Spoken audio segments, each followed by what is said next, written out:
vamos ler a palavra de Deus no livro de Neemias, no capítulo 2. Glória a Deus, louvado seja o nome do Senhor. Neemias, capítulo 2. Vamos ver, irmãos, aquela parte quando ele pediu carta ao rei Artaxerxes. Peraí que eu fui abrir Neemias, abri Salmos. Pedi carta ao rei Artaxerxes para poder edificar a cidade dos seus pais. Louvado seja Deus. Vamos lá. Neemias capítulo 2. Nós leremos do verso 1 ao 5, só para não ficar muito extensa a leitura. Eu tenho certeza que nessas poucas linhas o Senhor trará para nós a sua santa palavra. Lemos com a ajuda de Deus.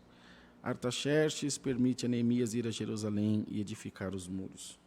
Sucedeu, pois, no mês de Nisã, no ano 20º do rei Artaxerxes, que estava posto o vinho diante dele, e eu tomei o vinho, e o dei ao rei, porém nunca antes estivera triste diante dele. E o rei me disse: por que está triste o teu rosto, pois não estás doente? Não é isto senão tristeza de coração. Então temi muito, em grande maneira. Então disse ao rei, viva o rei para sempre. Como não estaria triste o meu rosto, estando a cidade, o lugar dos sepulcros de meus pais assolada, e tendo sido consumidas as suas portas a fogo? E o rei me disse: que me pedes agora? Então orei ao Deus dos céus, e disse ao rei: se é do agrado do rei, e se teu servo é aceito em tua presença, peço-te que me envies ajudar a cidade do sepulcro dos meus pais, para que eu a edifique. Somente até aqui, irmãos. Amém, Jesus. Glória a Deus nas alturas. Às vezes os irmãos ouvem carro passando, que nós estamos bem na beira da rua, e esse microfone é microfone condensador, então ele pega até um estalar de dedo que você faz aí, ele pega, mas tá bom. Pegando a nossa voz também, que não é das melhores, mas já ajuda. Veja, irmãos, o que é a coragem? O que é a pessoa ter disposição?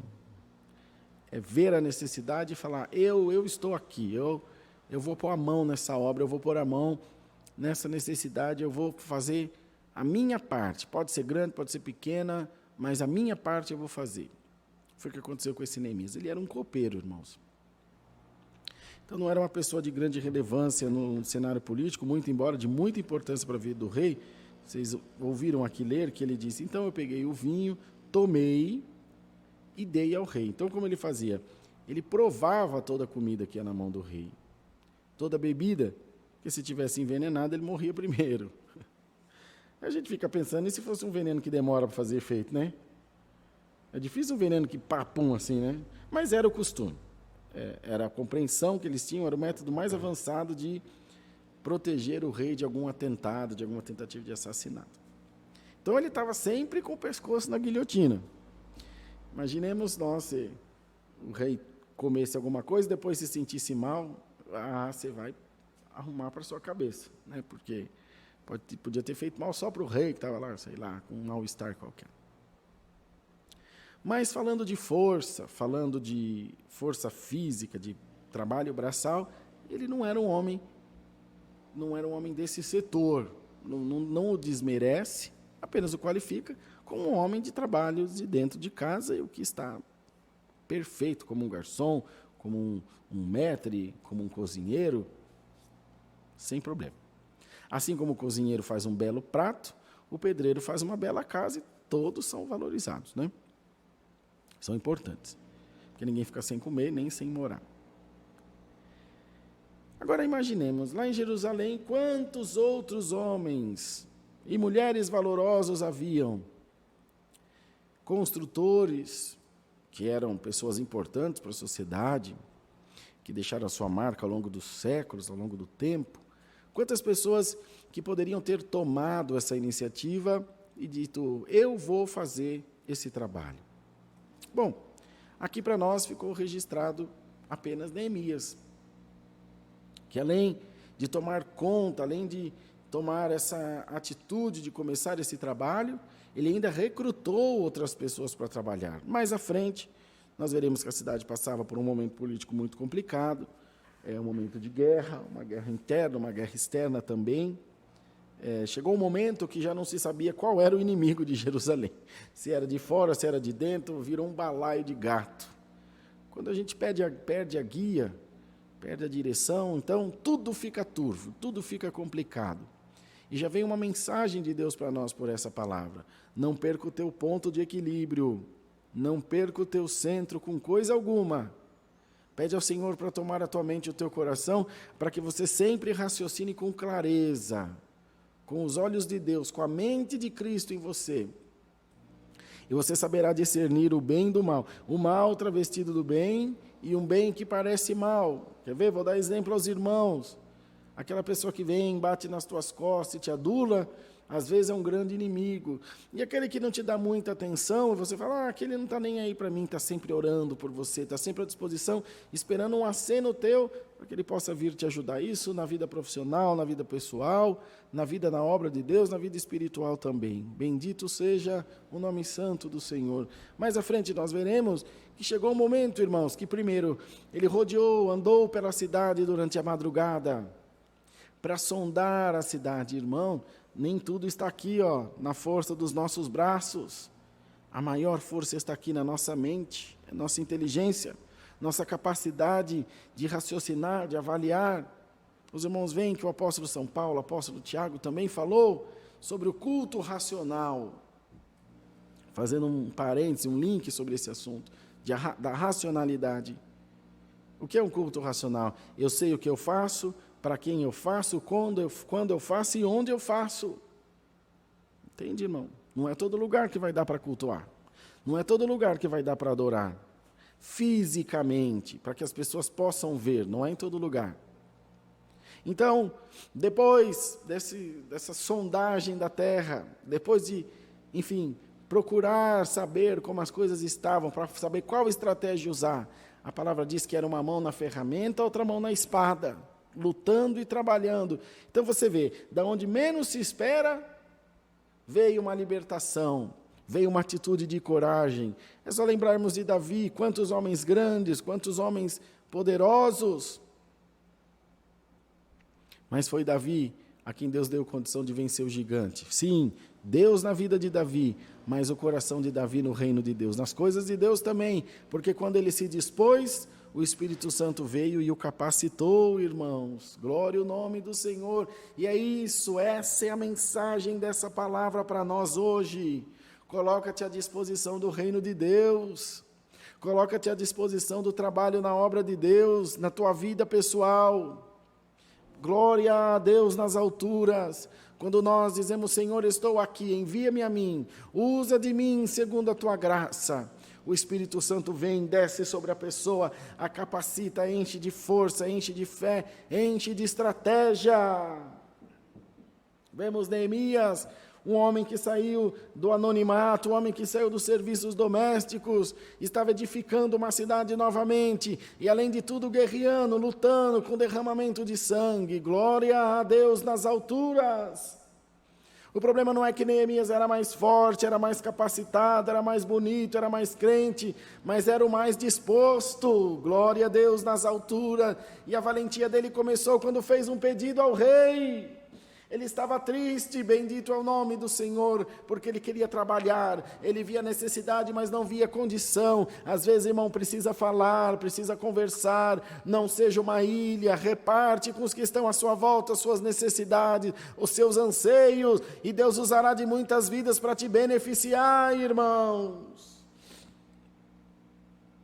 Os irmãos vejam que ele falou com o rei, e o rei falou com o guarda dos jardins reais, ou mandou carta para que ele falasse com os governantes das divisas na cidade, nas fronteiras onde ele precisava passar. Então, irmão, vê que uma palavra que ele falou ao rei desencadeou uma corrente do bem, de ação, de pessoas que ficaram à disposição para que o seu propósito fosse cumprido.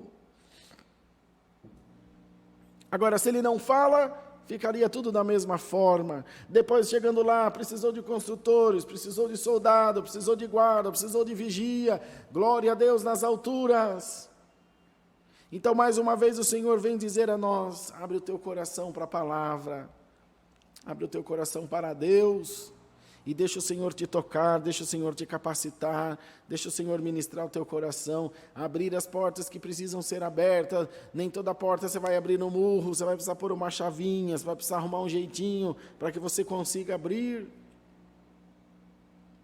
Se for uma porta de madeira, com 2, 3 pesadas, você derruba ela. Agora, se for uma porta de aço, vai precisar de uma chave. Eu vou jogar uma bomba, quebra tudo em volta e a porta fica lá. Nem tudo é força, é jeito. Glória ao nome do Senhor.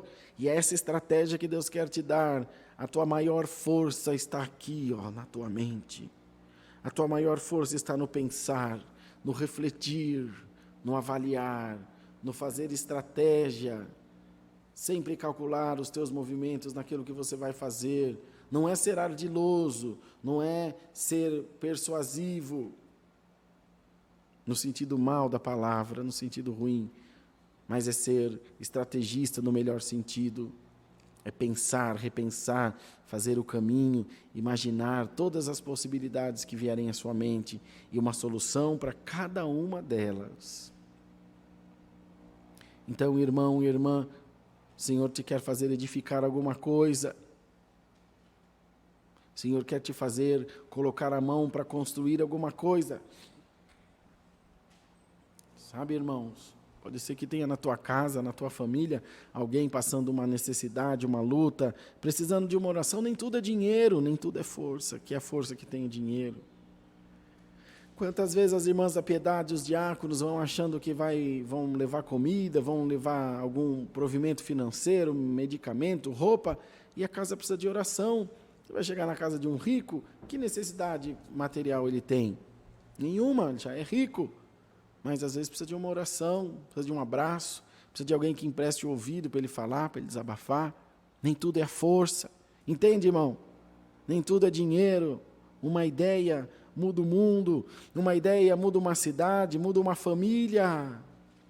Ouvimos nesse final de semana, o servo de Deus contando aqui que precisava fazer um código de programação de um software que estava desenvolvendo para um cliente, e foi até a alta madrugada e não conseguiu. Falou: Deus, eu vou largar a mão, desisto, não vou receber. E estava em grande necessidade material.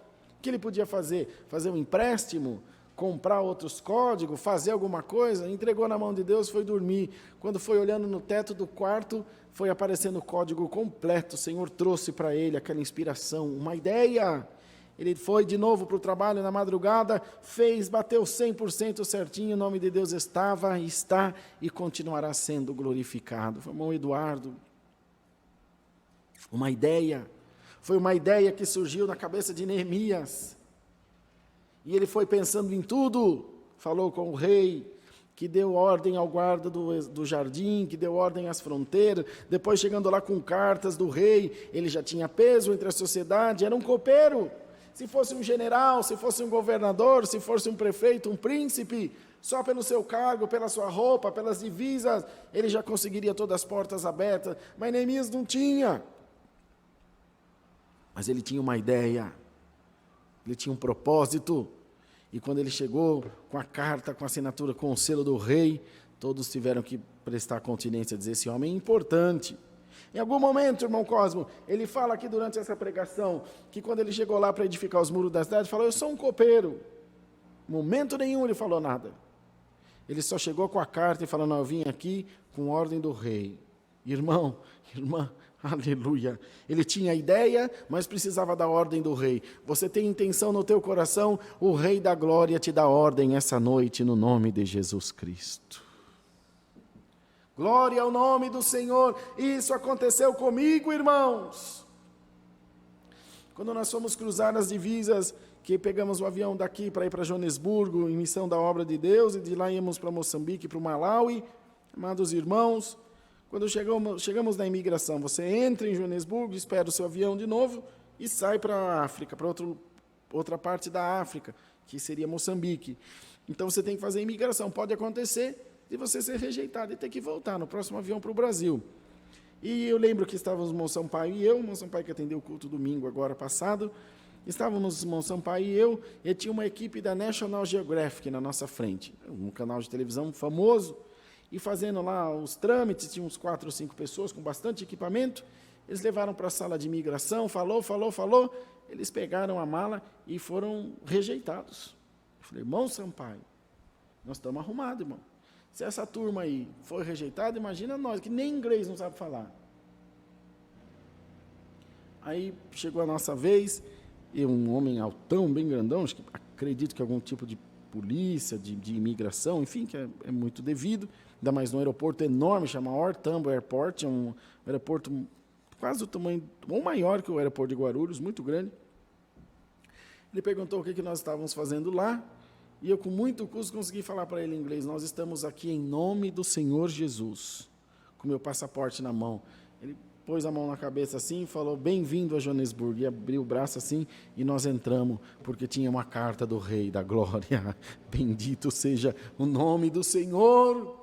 Glória a Deus nas alturas, andando por aquelas estradas, irmão, no meio da África, no meio da savana africana, bendito seja Deus, achando que as barreiras que nós íamos parando, achamos que eram policiais, depois quando voltamos para Beira, uma cidade grande, que soubemos, não, aquilo não é polícia, aquilo é as forças revolucionárias, que tinha matado o presidente envenenado, e passamos, e oramos junto dele, sem saber, irmão, porque em nós tinha a carta do Rei, não tema coisa estranha alguma, o Senhor está contigo, Ele precisa da intenção do teu coração e quer usar de você como instrumento nas suas mãos, glória ao nome do Senhor.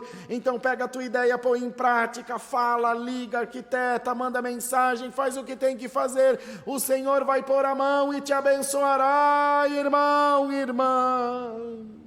Glória a Deus nas alturas, glória ao nome do Senhor. Uma ideia, uma estratégia, um pensamento da mãe de Moisés libertou todo o povo do Egito. Porque ela foi, pôs ele no lugar certo, na hora certa, para ser encontrado pelas pessoas certas, deixou a filha na posição certa, e Moisés cresceu e libertou todo o povo daquela servidão, irmãos. Uma ideia muda o mundo, uma ideia muda a nossa família, glória ao nome do Senhor. Veja, irmão, imagine e pense que não é o teu filho que tem que pensar como você, é você que tem que descer onde ele está, é fazer ele subir junto de novo, crescer como homem, crescer como mulher, crescer como empresário, crescer como pai. Não tente e não espere que um menino de 15, 17 anos tenha a mesma visão de você, de mim que temos 40 anos, irmão, não adianta. Então tem que ter estratégia, tem que ter pensamento, tem que sentar lá do lado dele no PS5 lá e jogar um jogo com ele e dar uma ideia nele e trazer ele para perto de você. Glória ao nome do Senhor, aleluia, Deus eterno. Não é brigando com o chefe, não é brigando com o colega, não é com força, é com inteligência, é fazendo a coisa certa na hora certa. Se precisar calar, cale-se, irmão, porque na hora certa você vai falar e será ouvido. O importante não é falar, o importante é ser ouvido. Às vezes você não fala nada, mas um gesto vale mais que 1000 palavras. Uma atitude sua faz com que as coisas mudem a teu respeito, mude a tua volta. Os irmãos creem nessa palavra, irmãos? Então receba ela no teu coração, no nome de Jesus Cristo. E não brigue, não meça força com quem é maior que você. Davi não saiu na mão com o gigante, não brigou, não lutou karatê, não fez nada. Ele ficou esperando a hora certa, a pedra certa, no lugar certo, com a ordem de Deus. Como o irmão diz isso, irmão Rodrigo? É só lembrar das palavras de Davi. Eu vou a ti em nome do Senhor dos Exércitos. Foi isso que ele disse, irmãos, para o gigante. Eu vou a ti em nome do Senhor dos Exércitos. E é nessa esperança, irmãos amados, que nós devemos levar a nossa fé. Irmão Cosmo, troca para mim aqui, por favor, a pilha. Levar a nossa fé, fazendo as coisas do jeito certo, no momento certo. E o Senhor é aquele que nos abençoará e derramará a sua graça, a sua virtude, a sua unção sobre nós. Então, às vezes nós achamos que tem que mover o mundo. Não, meu irmão, move uma pedrinha, move uma coisinha ínfima, uma atitude, uma mudança só. Vou mostrar aos irmãos como é verdade. Uma mudança muda tudo. Olha só esse microfone agora. Ouçam a minha voz se eu falar muito perto e muito alto. Ouça, irmão, como fica insuportável, como fica estourado, não dá para ouvir nada. Aí eu dou um passo atrás, Olha que gostoso. Quanto eu andei? 30 centímetros? Entende, irmão? Uma mudança altera tudo a nosso respeito. E não só a nós, muda aos que estão recebendo aquilo que estamos fazendo. Então, irmãos, é tempo de mudança. Obrigado, meu irmão querido. É tempo de mudar o nosso comportamento. É tempo de mudar a maneira que nós vemos as coisas, que nós vemos o mundo, para que nós possamos também com isso dar um bom e fiel testemunho da graça de Deus para aqueles que estão à nossa volta, para aqueles que estão nos observando. E não é só por isso, irmãos, é pelo nosso bem-estar pessoal, pelo nosso bem-estar, e para que os nossos projetos sejam concluídos, e que eles cheguem ao fim, e que seja um fim bom, um fim de alegria, um fim de paz, um fim de contentamento. Então, ouçamos bem esse conselho da palavra para nós. E o Senhor te diz, pensa, faz um projeto para a tua vida pessoal, espiritual, material. Faz um projeto para o que você quer na tua carreira, na igreja, na obra de Deus. Deseja estar aqui no nosso lugar ou compartilhando conosco? Começa um trabalho. Seja aqui, seja na igreja onde você se congrega, é na sua empresa, você está trabalhando hoje na produção, mas você quer chegar na diretoria, vai passo a passo, fale com as pessoas certas, não é mentindo. Vê aqui, em que momento Neemias contou uma mentira aqui? Nenhum. Eu falo, você está triste? Estou. Ele não foi falar para o rei, olha, eu estou triste. Ele ficou no lugar dele, esperando Deus. Uma hora vai dar certo. Mardoqueu foi bater na porta do rei, ele ficou na escadaria. Agora, uma hora, alguém vai me ver. Ela está no lugar certo, para falar com a pessoa certa, do jeito certo. É uma junção de coisas. E o Senhor diz pela sua palavra, esforça-te, tem bom ânimo, e fica firme na palavra do Senhor Jesus. Uma pequena mudança tua vai mudar tudo à tua volta, e você vai ter muita gratidão, muito louvor a Deus, pelas coisas boas que o Senhor te fará. Recebamos essa santa palavra, o nome de Deus seja sempre louvado.